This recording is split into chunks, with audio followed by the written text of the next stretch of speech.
20 సార్లు తిరిగి Warangal airport, Adilabad airport తెస్తే భూసేకరణ మన మీదనే పెట్టిండ్రు. 100 కోట్లు నేను నిధులు ఇచ్చి భూమి సేకరణ ఇచ్చి భూమి వాళ్ళకి ఇచ్చిన. ఇప్పుడన్నా వరంగల్ ఎయిర్పోర్ట్ కట్టండి. తెలంగాణకు ఉన్నది ఒకే ఒక్క ఎయిర్పోర్ట్ శంషాబాద్. మీరు ఆంధ్రప్రదేశ్లో తీసుకోండి, కర్నూలు ఉంది, కడపలు ఉంది, తిరుపతిలో ఉంది, పుట్టపర్తిలో ఉంది, విజయవాడలో ఉంది, రాజమండ్రిలో ఉంది, వైజాగ్లో ఉంది.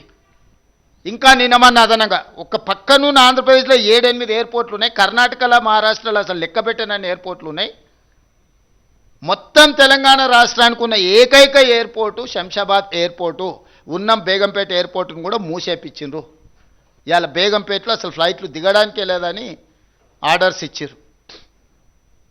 ఇంత పెద్ద తెలంగాణ రాష్ట్రము ఇంత ఆదాయాన్ని కేంద్ర ప్రభుత్వానికి ఇస్తున్నప్పుడు కిషన్ రెడ్డి గారు, బండి సంజయ్ గారు 12 సంవత్సరాలల్లా మీరు ఒక్కసారైనా ఈ తెలంగాణ రాష్ట్రాన్ని అత్యంత వేగంగా అభివృద్ధి చేద్దాము, దీనికి మేము మోడీ దగ్గర నిధులు తెస్తామని మీరు ఏదైనా బాధ్యత తీసుకున్నారా?